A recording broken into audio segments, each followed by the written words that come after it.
শুভ সকাল বন্ধুরা, আমার রারু রূপকথায় তোমাদের সকলকে জানাই আরও একবার স্বাগত। তো তোমরা সবাই কেমন আছো? আশা করি সবাই খুব ভালো আছো, আর আমরাও বেশ ভালো আছি। আজকের দিনটি হচ্ছে বুধবার, আর এখন ঘড়ির কাঁটায় বাজে ঠিক সকাল 8:30। তোমাদেরকে সাথে নিয়ে এখন থেকেই আমি আমার ব্লগটা শুরু করলাম। আজকে বলতে পারো প্রায় ঘুম থেকে উঠতে উঠতে ওই 8:20 বেজে গেছে। আসলে কালকে রাতে এত পরিমাপে শরীরটা হঠাৎ করে অসুস্থ হয়ে গেল, যার ঘুম আসছিল না। তাই ঘুমোতে ঘুমোতে প্রায় 3:30 কাছাকাছি বেজে গেছিলো। তারপরে ঘুম থেকে উঠতে আজকে ওই জন্য একটু দেরি হয়ে গেছিলো।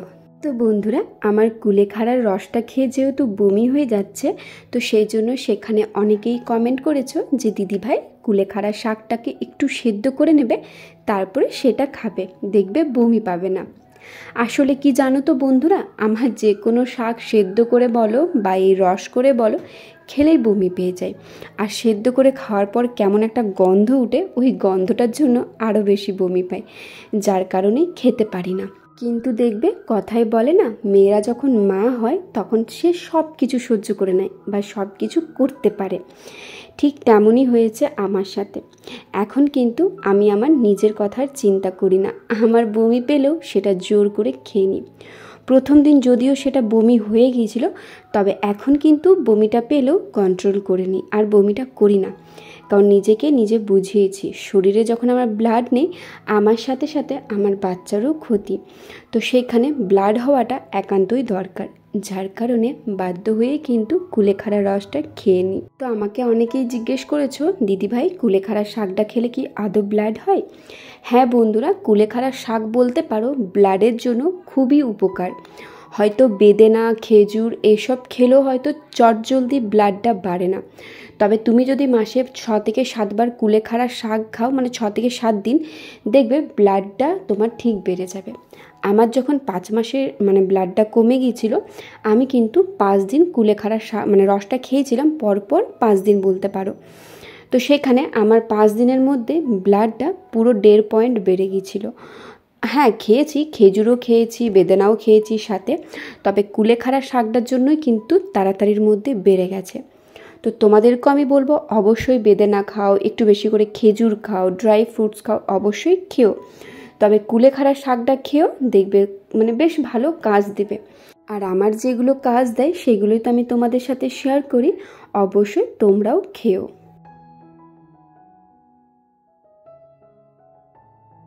বেশ কিছুদিন ধরেই আমাকে একটা বনু কমেন্ট করেছিলে, যার নাম পূজা অধিকারী। তো আমি সবারই কমেন্ট দেখি, এমনকি রিপ্লাই করারও চেষ্টা করি, তবে হয়তো কোনো কারণবশত কমেন্টটা মিস চলে গেছে। যাই হোক, আমাকে অবশ্যই ক্ষমা করে দিও বনু, আমার হয়তো একটু দেরি হয়ে গেল তোমার কমেন্টের রিপ্লাই করতে। যাই হোক, সেই বনুটা জানতে চেয়েছে যে দিদিভাই আমি বাঁ পাশ ঘুরে একদমই শুতে পারি না, ডান দিকে ঘুরে শুই, এতে কি কোনো অসুবিধা আছে? দেখো বনু, আমি আমার কথাটা আগে বলি, তারপর আমি তোমারটা বলছি। আমি কিন্তু আমার প্রেগনেন্সি চলাকালীন বাঁ পাশ ঘুরেই শুয়েছি। তবে এমনটা নয় যে সারা রাত বাঁ দিকে ঘুরেই শুয়েছি, ডান দিকেও ঘুরেছি, এমনকি একটু সোজা হয়ে শুয়ের চেষ্টা করেছি। তবে তোমাকে বলবো, তোমার যেটা সুবিধা হবে অবশ্যই তুমি সেটাই করো। তোমার যদি মনে হচ্ছে যে তুমি ডান দিকে ঘুরে শুলে তোমার বেশি শরীরটা কমফোর্টেবল ফিল হচ্ছে, তবে অবশ্যই ডান দিকে ঘুরে শুও, তবে একবার করে বাঁ পাশও ঘুরো।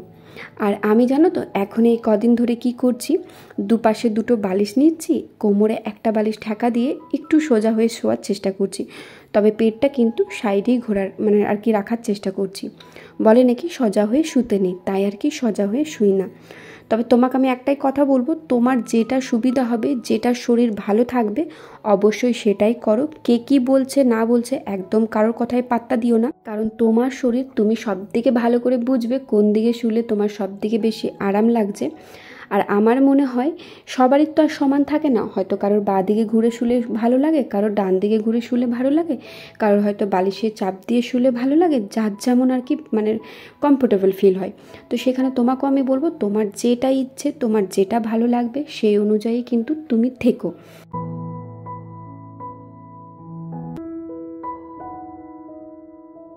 তো এদিকে দেখো শ্বশুরমশাই কিন্তু বাজার থেকে অনেক জিনিস নিয়ে এসেছে, তার মধ্যে দই, মিষ্টি, পনির, তারপরে এতে আমার জন্য কিছু ফল নিয়ে এসেছে।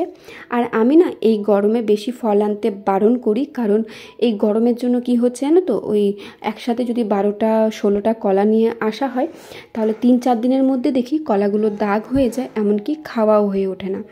আর মৌসম্বিটাও তাই হয়, ফ্রিজে রাখা হয় তো একটু শুকিয়ে যায়, যার কারণে খেতে ভালো লাগে না। ওই জন্য আমি কী করি, হয়তো 4-5টা কলা আনা করালাম, 4 দিন হয়তো হয়ে গেল, ঠিক ওই রকম 2-3টে হয়তো মৌসম্বি আনা করালাম, 2-3 দিন হয়ে গেল, তারপরে আবার বাজারে পাঠাই।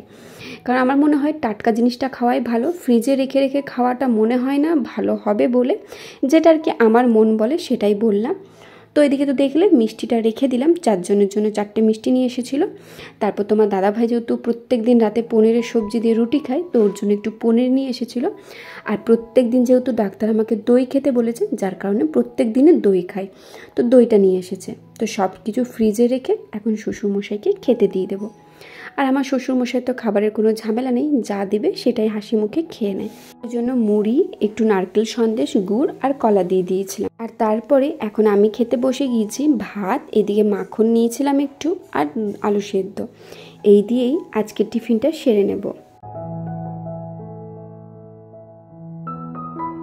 আচ্ছা, তোমরা বারবার আমাকে একটা কথা জিজ্ঞেস করেছো যে দিদিভাই তোমার ভিডিওগুলো কে ক্যাপচার করে দেয়। আসলে আমার ইউটিউব রিলেটেড যাবতীয় জিনিস সবটা কিন্তু আমি একা হাতেই করি। ভিডিও শ্যুট করার থেকে আরম্ভ করে এডিটিং করার থেকে সমস্ত কিছু যা যা হয় সবটা আমি একা হাতে করি। আসলে ভিডিও করে দেবার মতো বাড়িতে কেউ থাকে না।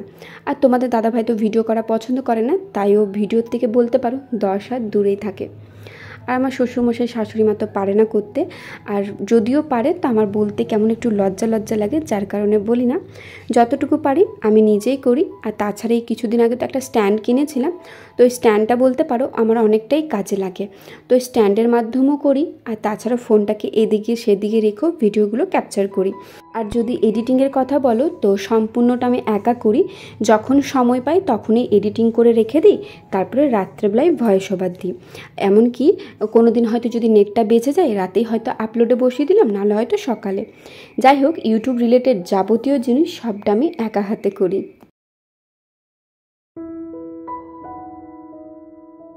তোমাদেরকে আরও একটা কথা জানিয়ে রাখি, আসলে আমার বাড়িটা হচ্ছে একদম মেন রোডের সামনে। যখন তখন গাড়ি পেরোচ্ছে, রাস্তা দিয়ে মানুষজন পেরোচ্ছে, তো গল্প সল্প করতে করতে যাচ্ছে। যদিও দরজা জানলা সমস্তটাই বন্ধ আছে, তবে ওই যে দরজা জানলা বন্ধ থাকলেও কিন্তু কিছু কিছু আওয়াজ শোনা যায়। আর তাছাড়া আমার বাড়ির পাশেই আর কি, তোমরা লক্ষ্য করেছো কি না জানি না, বেশ অনেক গাছপালা আছে, তো সেখানে পাখি টাখি বসে থাকে এই সন্ধেবেলায়। তো পাখিরও হয়তো তোমরা অনেক সময় ভিডিওতে আওয়াজ পাবে। তো একটাই কথা বলবো, সেই সব মানে আর কি আওয়াজগুলোকে ইগনোর করে শুধুমাত্র আমার ভয়েসটাই তোমরা শুনে যেও।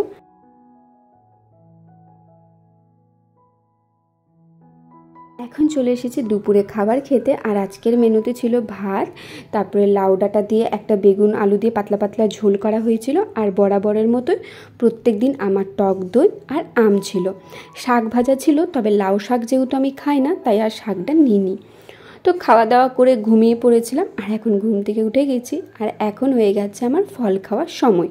আমার মতো কে কে আছো যে প্রেগনেন্সি চলাকালীন দুপুরে খাবার খাওয়ার পরে শরীরটা ভারী হয়ে যায়, তারপর আর কোনো ফল খেতে পারি না, তারপর সেই ঘুম থেকে উঠে বিকেলবেলায় ফল খাই। তো কে কে আমার মতো আছো অবশ্যই কিন্তু জানাবে যে তোমরা কে কে বিকেলে ফল খাও। তো বন্ধুরা, আমার ভিডিওগুলো তোমাদের কেমন লাগে তা তো আমি জানি না, তবে যদি ভিডিওগুলো কোথাও একটু হলেও ভালো লেগে থাকে অবশ্যই চ্যানেলটিকে সাবস্ক্রাইব করে আমার পাশে থেকো। আর যারা নিয়মিত প্রত্যেক দিন সকাল 10টার সময় আমার ভিডিওগুলো দেখে থাকো তাদেরকে আমি জানিয়ে রাখি অসংখ্য ধন্যবাদ। তোমরা পাশে আছো বলেই আর মিষ্টি মিষ্টি কমেন্ট করছো বলেই এইভাবে কিন্তু এক ধাপ করে এগোনোটা আমার পক্ষে সম্ভব হচ্ছে।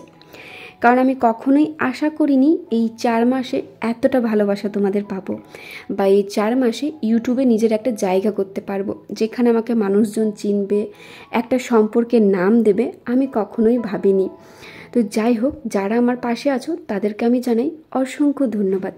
আর যারা চ্যানেলটিকে এখনও পর্যন্ত সাবস্ক্রাইব করোনি তাদেরকে একটাই কথা বলবো, চটজলদি চ্যানেলটিকে সাবস্ক্রাইব করে আমার পাশে থেকো।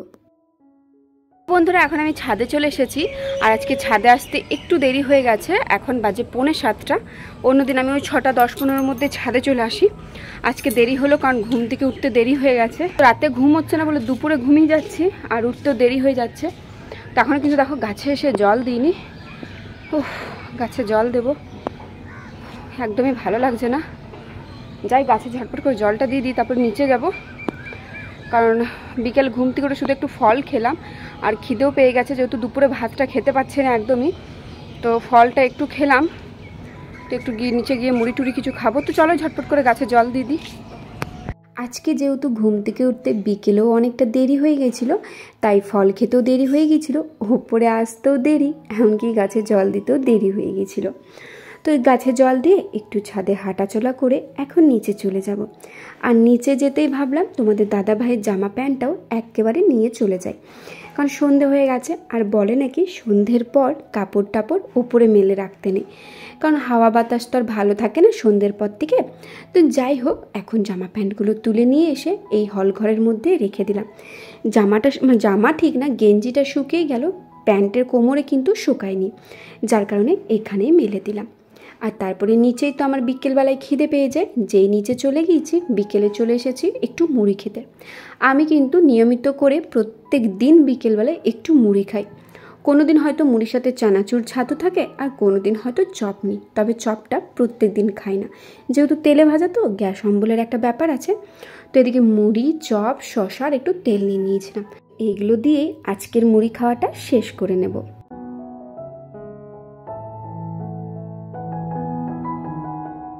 তো চলো আজকের ভিডিওটা এত দূরেই রাখলাম। যদি কিছু ভালো লেগে থাকে like, comment, share and subscribe করে আমার পাশে থেকো। সকলের সুস্থতা কামনা করে আজকের ভিডিওটা এখানেই শেষ করলাম।